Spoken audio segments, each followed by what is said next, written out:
5 वक्त की अजान में 15 बार इस बात को रिपीट किया जाता है कि नहीं है कोई भी माबूद सिवाय अल्लाह के, ला इलाहा इल्लल्लाह मोहम्मदुर रसूल अल्लाह, मोहम्मद उस अल्लाह का रसूल है। जब वो सब लोगों की भावनाओं को याद कर रहे हैं और सबके सामने कह रहे हैं कि वो अल्लाह जिसका निर्माण रेतीले रेगिस्तान अरब में हुआ, जिसको मानने वाले लोग वहां थे, जिसका जन्म भी भारतवर्ष में नहीं हुआ, उस अल्लाह को यहां पर थोपा गया और हम सब के भगवान को निकृष्ट बता दिया गया, अपूजनीय बता दिया गया। हम इन 20 करोड़ मुसलमानों का बताइए सुप्रीम कोर्ट हम उनका क्या करें? यदि किशन भलवाड़ को एक सच्ची बात कहने पर मार दिया गया तो हम सब लोगों की भावनाएं आहत करने वाले मुसलमानों का हिंदू व्यक्ति क्या करे?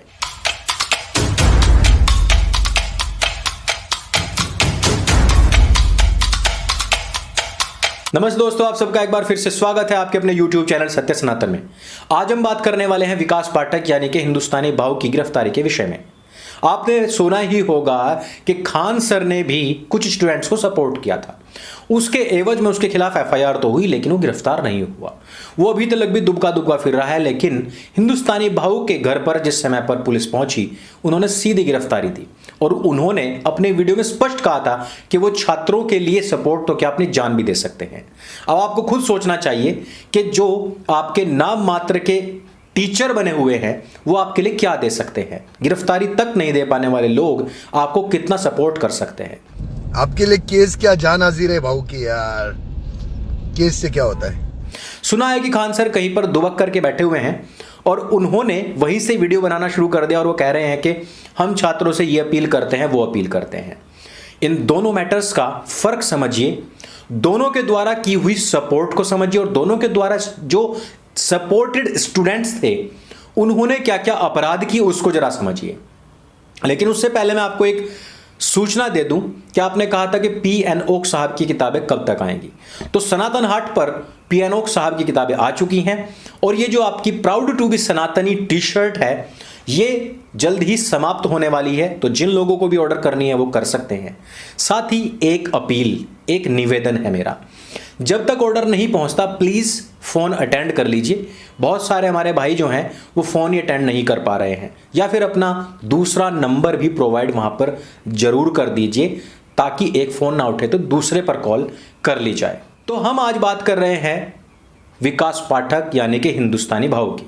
तो हिंदुस्तानी भाऊ जो थे उन्होंने महाराष्ट्र के उन स्टूडेंट्स को सपोर्ट किया जो इस कोरोना काल में और खास करके ओमिक्रॉन वेरिएंट आने के बाद में जिन छात्रों को अभी तक भी वैक्सीन नहीं लगी उन स्टूडेंट्स के द्वारा इस प्रोटेस्ट का सहयोग उन्होंने किया, सपोर्ट किया, जो कह रहे थे कि भाई ऑफलाइन अभी एग्जाम मत लो। देखो छात्रों की अलग अलग विधियां होती हैं एग्जाम से बचने के लिए, मैं मानता हूं। वो ये भी कह सकते हैं कि ऑनलाइन ले लो क्योंकि ऑनलाइन में थोड़ा सा सपोर्ट मिल जाता है औरों का भी।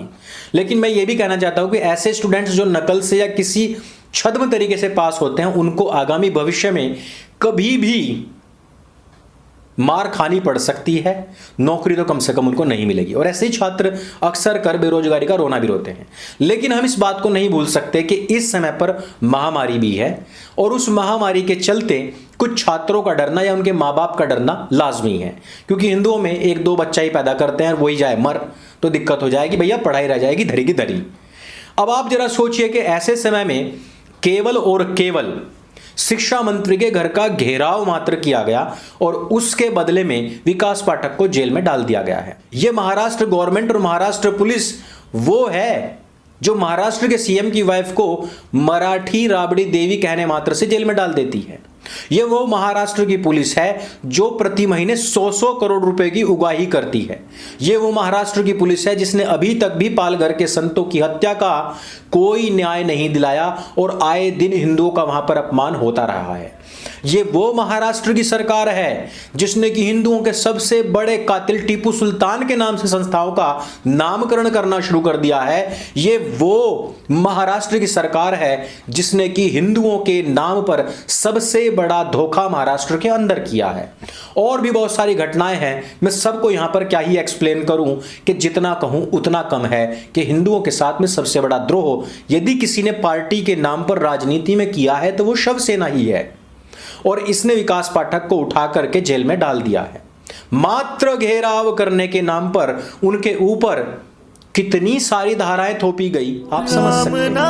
लेकिन विडंबना यह विकास पाठक है, हिंदू है, सरनेम पर नहीं जाऊंगा, लेकिन कोई आउटरीच नहीं है। आपको ये भी पता होगा कि जिस समय पर खान सर के नाम पर केवल और केवल पर्चा फटा था FIR का, उस समय पर ये कहने वाले लोगों की लाइनें लग गई थी जो कहते थे कि मुसलमान है उसके नाम पर अब तो FIR फटेगी, मुसलमान है इसलिए फंसाया जा रहा है, मुसलमान है इसलिए वोट बैंक की राजनीति उत्तर प्रदेश में होगी, अब देखना किसी खान को गिरफ्तार किया जाएगा, उसके नाम पर FIR फटेगी और उत्तर प्रदेश के अंदर ध्रुवीकरण होगा हिंदुओं की वोटों का।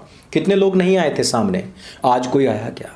किसी ने कहा क्या सपोर्ट करने वाले व्यक्तियों को गिरफ्तार नहीं करना चाहिए?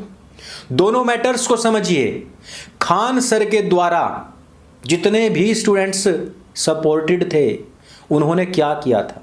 सरकारी संपत्ति में आग लगाई, लोगों के आवागमन में रुकावट पैदा हुई, सरकारी संपत्ति को नुकसान पहुंचाएंगे यदि कोई स्टूडेंट्स, क्या आप उनसे उम्मीद कर सकते हैं कि कल जब वो सिस्टम का हिस्सा बनेंगे तो क्या वो किसी के साथ में न्याय करेंगे? क्या वो लोग उस समय पर आक्रोशित नहीं होंगे? क्या वो अपने कलीग्स के साथ में इस तरीके का व्यवहार नहीं करेंगे? यानी कि हिंसक प्रवृत्ति के लोग यदि सिस्टम में घुसे तो वो वहां पर भी हिंसा ही फैलाएंगे और उन सब लोगों को प्रोवोक करने वाला खान सर पीठ दिखा करके भाग गया और कहीं छिप करके बैठ गया।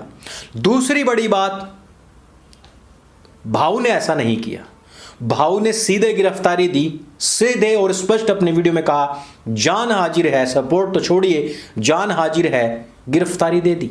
और दूसरी तरफ एक भगोड़ा व्यक्ति।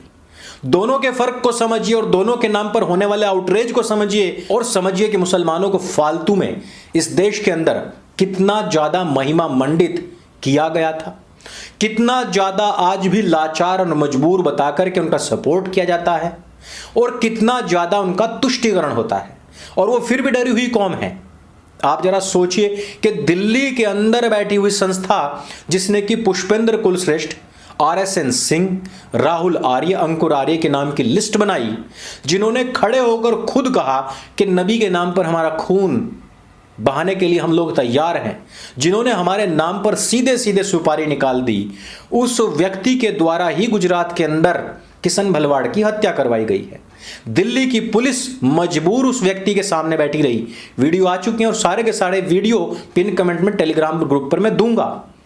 उसको आज जाकर के गुजरात ATS ने गिरफ्तार किया है क्योंकि किशन भलवाड़ की हत्या में उस व्यक्ति का हाथ है। जिस व्यक्ति ने किशन भलवाड़ को मरवा दिया, आज से तकरीबन 1-1.5 साल पहले उसने हम सब लोगों के नाम की लिस्ट बना करके रखी हुई थी। सौभाग्य है कि अभी तक बचे हुए हैं। जिस दिन भी एक बार भी दुर्भाग्यवश उनके हाथ में चीज आ गई, उस दिन हम भी किशन भलवाड़ बन जाएंगे।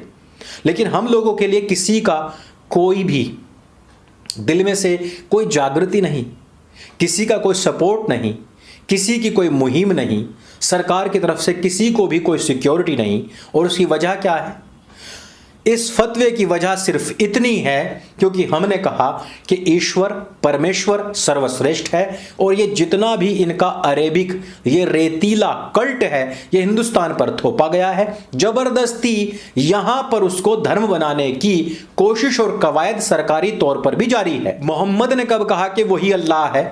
हालांकि है, लेकिन उसने कभी नहीं कहा, उसने कहा कि मैं मैसेंजर हूं। जीसस ने कहा कि वो सन है, लेकिन कृष्ण ने कहा मैं ही भगवान हूं। इससे मुसलमानों की भावना आहत हो गई और किशन भलवाड़ की हत्या कर दी। सच बोलने पर, उस सच को बोलने पर जो कि मुसलमानों में खुद एक्सेप्टेड है, उस सच को बोलने पर उसकी हत्या कर दी गई। इन 20 करोड़ मुसलमानों का हम क्या करें? हिंदू क्या करे? कोर्ट क्या करे? पुलिस क्या करे?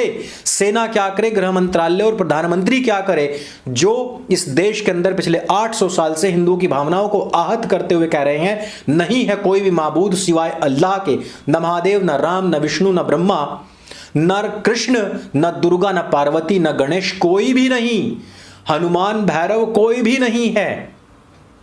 अजान में 5 वक्त की अजान में 15 बार इस बात को रिपीट किया जाता है कि नहीं है कोई भी माबूद सिवाय अल्लाह के, ला इलाहा इल्लल्लाह मोहम्मदुर रसूल अल्लाह, मोहम्मद उस अल्लाह का रसूल है।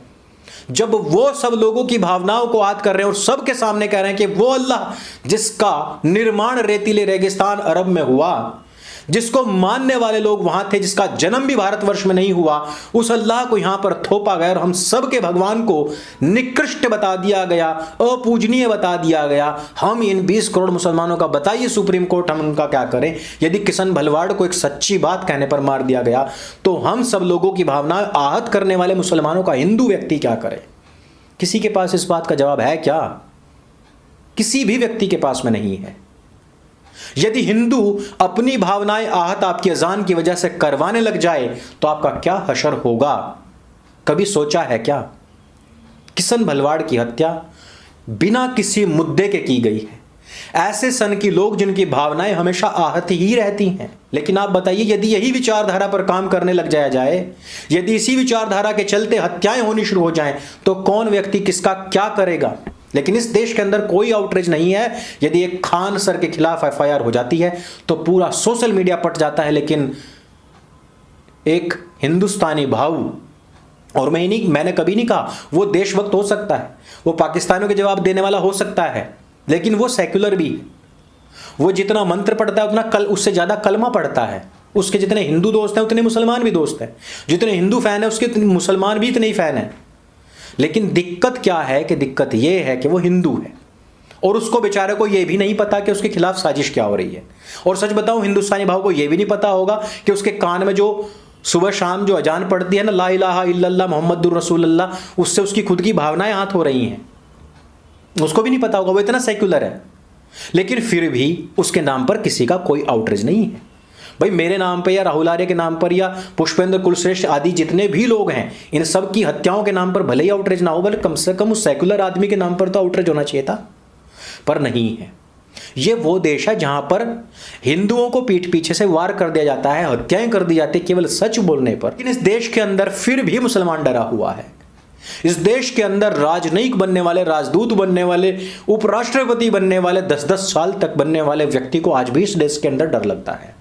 इस देश के अंदर सबसे ज्यादा भूमि यदि किसी संस्थान के पास में, वो वक्फ बोर्ड के नाम पर है, लेकिन इन लोगों को फिर भी डर लगता है। इन लोगों को अल्पसंख्यकों के नाम पर दिए जाने वाले कोटे में सबसे ज्यादा पैसा मिलता है, सुविधाएं मिलती हैं, लेकिन सबसे ज्यादा डरा हुआ कौन है? यही मुसलमान है। जो एक फिल्म देखी होगी आपने, शौर्य, के मैनन उसमें बहुत अच्छी बात कहता है कि इनका कर्ज चुकाते चुकाते हम खाक हो जाएंगे, लेकिन इनका कर्ज कभी भी चुकेगा नहीं, इनके एहसान कभी भी उतरेंगे नहीं। इनका खतना होने से 2 बूंद जमीन पर गिरे हुए खून को ये कह देते हैं कि हमारा भी खून शामिल है इस मिट्टी में।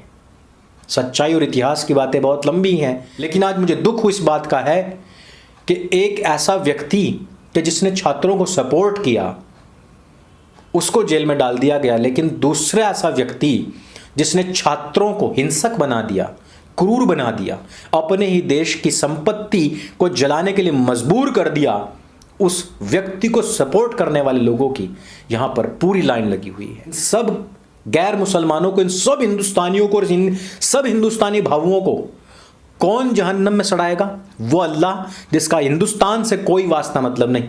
और इस बारे में किसने बताया? वो मोहम्मद जिसका इस हिंदुस्तान में जन्म भी नहीं हुआ।